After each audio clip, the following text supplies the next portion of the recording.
Iran ने बाकी पूरे खित्ते को लिटा दिया। जो सच है वो सच है और बोलना चाहिए हमें। और ईरान ने जिस तरीके से लड़ाई लड़ी है, किसी ने सोचा नहीं था कि इस तरीके से लड़ाई लड़ी जा सकती है।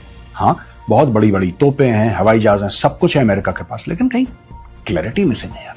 तो ये सारा का सारा जो मामला ईरान कर रहा है, wave after wave after wave after wave, ये जो अटैक उसने करे हैं यूएस, पूरे मिडिल ईस्ट, इजराइल के खिलाफ, ये रुकने का नाम नहीं ले रहा। अच्छा, कई लोग ऐसा कह रहे हैं कि हो सकता है ईरान की मिसाइल्स खत्म हो गई हो या खत्म होने वाली हो। ये कहां से सप्लाई हो रहा है दोस्तों? ईरान का असला खत्म क्यों नहीं हो रहा है? कहीं से तो आ रहे होंगे ना उसके हथियार। पाकिस्तान का रास्ता इस्तेमाल करके चाइना भेज रहा है। पाकिस्तान के ऊपर तो हमला नहीं करा ईरान ने अभी तक। इराक से लेकर सऊदी से लेकर जो नियर नेबर्स भी हैं, Saudi is a near neighbour, उसके ऊपर बम मारना है, जॉर्डन के ऊपर बम मारना है, तुर्की के ऊपर, हर जगह, कतर, बहरीन, आप ओमान, किसी को नहीं छोड़ा आपने, यूएई, किसी को नहीं छोड़ा आपने। पाकिस्तान कैसे छोड़ गया दोस्तों? दोस्तों आप मान के चलिए इसमें पाकिस्तान का हाथ है कि चाइना पाकिस्तान इकोनॉमिक कॉरिडोर का इस्तेमाल करके तेल भी जा रहा है और वहां से रॉकेट मिसाइल और ड्रोन भी आ रहे हैं। और ये रोज के रोज मिसाइल मारना, ड्रोन मारना, ये बहुत ज्यादा इसमें खर्चा लगता है, बहुत ज्यादा है ये। दोस्तों यहां पे डोनाल्ड ट्रंप का एक बहुत बड़ा बयान आया है और डोनाल्ड ट्रंप ने यह माना है कि कहीं ना कहीं यूएस फोर्सेस कम पड़ गई हैं। पहले डोनाल्ड ट्रंप को यह लग रहा था कि यूएस की फोर्सेस आएंगी और ईरान जो है डर के मारे जमीन पर लेट जाएगा। ईरान ने बाकी पूरे खित्ते को लिटा दिया। जो सच है वो सच है और बोलना चाहिए हमें। Iran has been a surprise package in this. और ईरान ने जिस तरीके से लड़ाई लड़ी है, किसी ने सोचा नहीं था कि इस तरीके से लड़ाई लड़ी जा सकती है। वेल, आज की तारीख में डोनाल्ड ट्रंप ये कह रहा है कि चाइना से हमें मदद चाहिए, फ्रांस से मदद चाहिए, उसने यूके से मदद मांगी है, उसने साउथ कोरिया से मदद मांगी है। ये देखिए साहब, वो कह रहा है कि यूनाइटेड किंगडम भी आ जाए और जापान भी आ जाए और सब कोई आ जाए, and we will keep the Hormuz open and safe. जो स्ट्रेट ऑफ हॉर्मुज है जिसको ईरान ने रोक दिया है, लिहाजा हमें सबकी मदद चाहिए और आइए और यहां पे अपना अपना हिस्सा डालिए। ऐसा क्यों कहा है डोनाल्ड ट्रंप ने दोस्तों? पहले इसको एनालाइज करते हैं, फिर मैं आपको अगली खबर बताऊंगा जो इससे ज्यादा इंटरेस्टिंग है। लेकिन for now, why has Donald Trump said what he has said? जैसा मैंने आपको बताया ना कि डोनाल्ड ट्रंप को यह लग रहा था कि अमेरिकन फोर्सेस काफी हैं, वो कर लेंगे। लेकिन क्या होता है कि वॉर की एक बड़ी अजीब आदत होती है, the body bag start coming home. और अब डोनाल्ड ट्रंप को पॉलिटिकल प्रेशर, मिलिट्री प्रेशर नहीं है उसके ऊपर मिलिट्री प्रेशर नहीं है, उसके ऊपर पॉलिटिकल प्रेशर है। और इतना जबरदस्त पॉलिटिकल प्रेशर डोनाल्ड ट्रंप के ऊपर आ रहा है, लोग कह रहे हैं साहब एप्स्टीन फाइल्स में आपका नाम है और आप उस नाम को छुपाने के लिए कि इसके ऊपर चर्चा ना हो, आप अलग अलग हरकतें कर रहे हैं। कभी आप वेनेजुएला चले जाते हैं तो फिर 3-4 दिन के लिए एप्स्टीन फाइल्स का मामला टल जाता है, फिर आप कोई कमेंट कर देते हैं, फिर आप कुछ कर देते हैं, कुछ कह देते हैं, फिर आप ये कह देते हैं साहब मैं ईरान के ऊपर अटैक कर रहा हूं। अब ये सारी की सारी चीजें डेमोक्रेट्स कह रहे हैं, दे आर सेइंग दैट। और मुझे भी अब लग रहा है फ्रॉम अ मिलिट्री पर्सपेक्टिव, और ये कई बार मैं बोल चुका हूं कि इजराइल का जो एंड गेम है it is pretty much sorted. देखिए ना, मैं आपको एक बात बताता हूं दोस्तों, जो हार और जीत भी होती है ना लड़ाई में, जितना मैंने कैंपेन्स पढ़ी हैं, जितना मैंने सोचा है, एनालाइज करने की मैंने कोशिश की है, बड़ी से बड़ी कैंपेन्स आप देखिए जो होंगी, बड़े से बड़े वॉर्स होंगे, उसमें जीतने और हारने का जो फर्क है वो सिर्फ ये नहीं कि किसके पास बेहतर हथियार हैं और बड़ी फौजें हैं, वो एक बड़ा इंपॉर्टेंट फैक्टर है, no doubt, but that is not the only factor. एक बहुत बड़ा फैक्टर यह है कि क्या आपके पॉलिटिकल ऑब्जेक्टिव्स क्लियर हैं, क्या आपके मिलिट्री ऑब्जेक्टिव्स क्लियर हैं, क्या आपके स्ट्रेटेजिक क्लैरिटी है आपके पास, क्या आपको पता है बिल्कुल आप क्यों ये लड़ाई लड़ रहे हैं। ये जो 2-3 चीजें हैं, क्या ये आपके दिमाग में एब्सोल्यूट क्लैरिटी के साथ हैं? मुझे लगता है अमेरिका यहां पे लैग कर रहा है। हाँ, बहुत बड़ी बड़ी तोपें हैं, हवाई जहाज हैं, सब कुछ है अमेरिका के पास, लेकिन कहीं क्लैरिटी मिसिंग है यार। क्योंकि यही बंदा आज से 4 दिन पहले यूके के प्राइम मिनिस्टर को यह बोलता है कि जब यूके के प्राइम मिनिस्टर ने बोला कि हम भी अपने जहाज भेजते हैं वहां पे आपकी मदद के लिए, अरे हम तो लड़ाई जीत गए, we have won this war. अब आप लोग क्या कर रहे हो यहां पे? Why the hell are you here? एक जीती हुई लड़ाई में आके आप अपना हिस्सा डालने की बात कर रहे हो? No, you are not needed. Donald Trump ने मुंह पे बेइज्जती कर दी।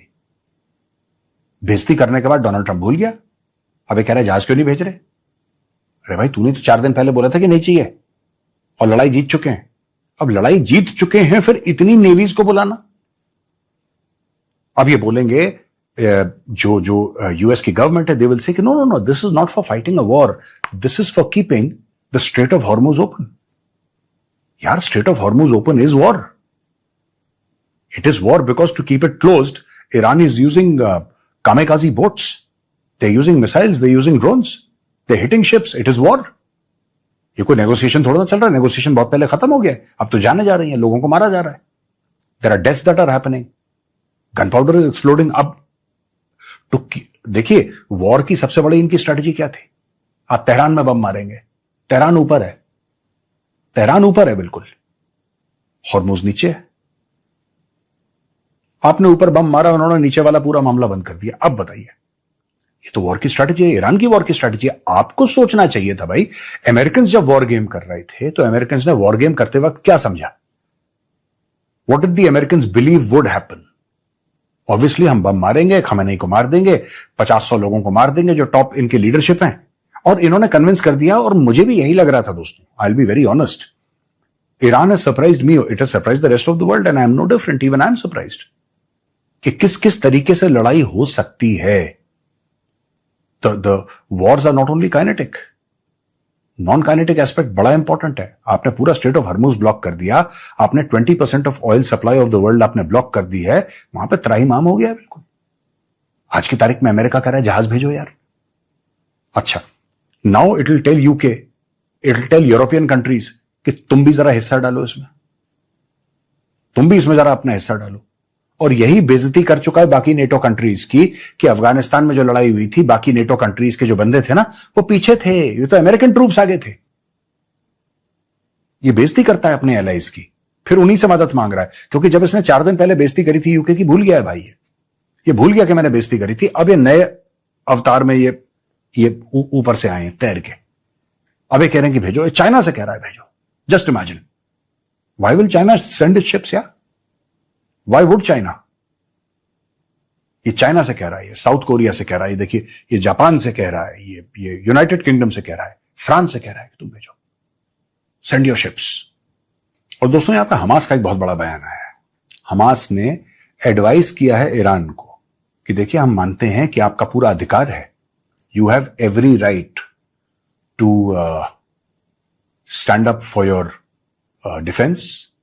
जो अमेरिका और इजराइल ने आपके ऊपर हमला करा है, आपको अपने आप को बचाने का पूरा अधिकार है। लेकिन ये जो आप अपने नेबर्स, जो मुस्लिम कंट्रीज हैं, उनके ऊपर आप बम मार रहे हैं, ड्रोन मार रहे हैं, ये गलत है, आपको रुक जाना चाहिए।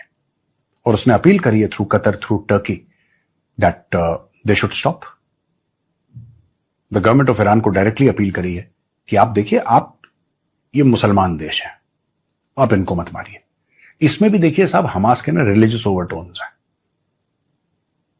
और as far as even Iran is concerned, the war is between the believers and the non-believers. It has got nothing to do with political outcomes. At least on the face of it. जिस तरीके से public को बेच रहे हैं war, ठीक है। America का तो पूरा डिसऑर्गेनाइज्ड मामला है ही, that we have discussed threadbare.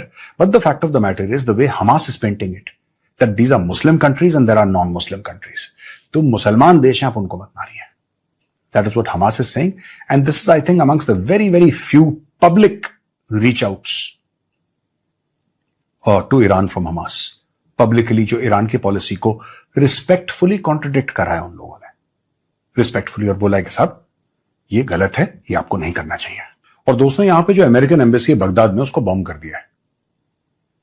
Iran ने अमेरिकन एम्बेसी इन बगदाद को बॉम्ब कर दिया, और कहते हैं कि बंदर अब्बास जो इनका पोर्ट है ईरान, उसके ऊपर MQ-9 रीपर चल रहा था, उसको भी उड़ा दिया। तो ये सारा का सारा जो मामला ईरान कर रहा है, wave after wave after wave after wave, ये जो अटैक उसने करे हैं यूएस, पूरे मिडिल ईस्ट, इजराइल के खिलाफ, ये रुकने का नाम नहीं ले रहा। अच्छा, कई लोग ऐसा कह रहे हैं कि हो सकता है ईरान की मिसाइल्स खत्म हो गई हो या खत्म होने वाली हो। ये कहां से सप्लाई हो रहा है दोस्तों? ये सप्लाई हो कहां से रहा है? ईरान का असला खत्म क्यों नहीं हो रहा है? क्योंकि कोई और देश होता जिसकी आप मिलिट्री कैपेसिटी को हिट कर रहे हैं, जिसकी मैन्युफैक्चरिंग कैपेसिटी को हिट कर रहे हैं, और रोज आप रिपोर्ट दे रहे हैं कि साहब हमने ये बम मारा, वहां पे जमीन के नीचे गया 100 फुट और वहां पे पूरी फैक्ट्री बर्बाद हो गई। अगर सब कुछ बर्बाद हो चुका है ईरान का, तो ईरान के पास हथियार आ कहां से रहे हैं? कहीं से तो आ रहे होंगे ना उसके हथियार। They must be coming from somewhere. कुछ तो होगा उनका कि साहब ये यहां से वेपन कोई ना कोई तो उसको सप्लाई कर रहा है। अब रशिया इस पोजीशन में नहीं है क्योंकि रशिया खुद परेशान है, रशिया खुद यूक्रेन की लड़ाई में उलझा हुआ है। यानी कि या तो पाकिस्तान का रास्ता इस्तेमाल करके चाइना भेज रहा है, क्योंकि शिप से तो चाइना डेफिनेटली नहीं भेज रहा, लेकिन चाइना ये कर सकता है दोस्तों। And this is just one scenario that I am trying to paint. I don't know if it's true और नॉट, लेकिन पाकिस्तान के ऊपर तो हमला नहीं करा ईरान ने अभी तक। आपने कभी सोचा है Pakistan it's a neighbouring country, तो अफगान को तो मारना या उनके ऊपर हमला करना कोई सर पैर वाली बात नहीं है, लेकिन पूरे नेबर्स और नियर नेबर्स पे ईरान ने कहर मचा रखा है। इराक से लेकर सऊदी से लेकर जो नियर नेबर्स भी हैं, सऊदी से नियर नेबर, उसके ऊपर बम मारना है, जॉर्डन के ऊपर बम मारना है, तुर्की के ऊपर, हर जगह, कतर, बहरीन, आप ओमान, किसी को नहीं छोड़ा आपने, यूएई, किसी को नहीं छोड़ा आपने। पाकिस्तान कैसे छूट गया दोस्तों? दोस्तों आप मान के चलिए इसमें पाकिस्तान का हाथ है, आप मान के चलिए, लेकिन फिर वही सवाल है कि अगर पाकिस्तान का हाथ है और दुनिया भर पे बम मार रहा है ईरान, पाकिस्तान कहता है कि भाई ईरान हमारा मुस्लिम भाई है। मुस्लिम भाई तो वो यूएई का भी है भाई, अरब भी तो मुसलमान हैं, उन पे तो बम मार रहा है, पाकिस्तान पे क्यों नहीं मार रहा? इसका एक कारण हो सकता है कि चाइना पाकिस्तान इकोनॉमिक कॉरिडोर का इस्तेमाल करके तेल भी जा रहा है और वहां से रॉकेट मिसाइल और ड्रोन भी जा रहे हैं, क्योंकि ये लगातार दर लगातार लड़ने की क्षमता जो है, ये जो लड़ने की क्षमता ईरान की है, देखिए आप में जितना भी जोश हो, जितना भी जज्बा हो, जब तक आपके पास हथियार नहीं है आप लड़ नहीं सकते। और ये रोज के रोज मिसाइल मारना, ड्रोन मारना, ये बहुत ज्यादा इसमें खर्चा लगता है, बहुत ज्यादा है ये। मतलब it's not, and most of these drones that Iran is using are not reusable. It's not like कि वो ड्रोन जा रहे हैं, वहां पे बम फेंक के वापस आ रहे हैं, फिर से यहां पे एमुनेशन लगा के फिर भेजा जा रहा है, ना, नॉट एट ऑल। ये वन वे वाले हैं, एक बार गए तो वहीं पे अटैक करके ड्रोन भी खत्म। तो लगातार हजारों ड्रोन भेज कैसे पा रहे हैं रोज के रोज? इनके पास कितने ड्रोन पड़े हैं, कितनी इन्वेंट्री है? या तो दोस्तों चाइना से आ रहा है, और चाइना से कैसे आएगा? हवाई जहाज से चाइना ने भेजा पाकिस्तान के अंदर, और पाकिस्तान के अंदर से ट्रक में लोड करके ये थ्रू बलोचिस्तान, सिस्तान बलोचिस्तान ईरान के अंदर एंटर कर रहे हैं, और उसी रूट से तेल वापस चाइना जा रहा है। यही है जी। अस्सलाम वालेकुम दोस्तों, अगर आप मज़ीद इस तरह की वीडियो देखना चाहते हैं तो हमारे चैनल को लाजमी से सब्सक्राइब करें और आगे दोस्तों के साथ भी ज़रूर से शेयर कीजिएगा। मिलते हैं किसी नेक्स्ट वीडियो में, तब तक के लिए अपना ख्याल रखिए।